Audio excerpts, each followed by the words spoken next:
অন্ধকার ঘরের ভেতরে কি মমতাজের ব্যক্তিগত ডায়েরি ছিল, একটি গোপন চিঠি, অথবা এমন কোনো সত্য যা মুঘল সাম্রাজ্যের ভাবমূর্তি বদলে দিত? এই ঘরের দরজায় আজও সরকার তালা দিয়েছে, কেউ ঢুকতে পারে না।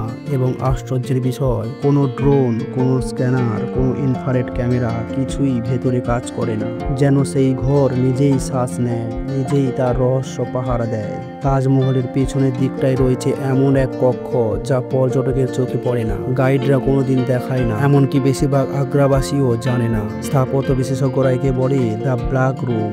এটা এমন এক ঘর যার ভেতরে দাঁড়ালেই মনে হয় অন্ধকার যেন আপনাকে গিলে খাচ্ছে। কোনো আলো প্রতিফলিত হয় না, থরে থরে ধুলো, ঘন অন্ধকার আর বন্ধ বাতাসে মনে হয় সময় থেমে গেছে।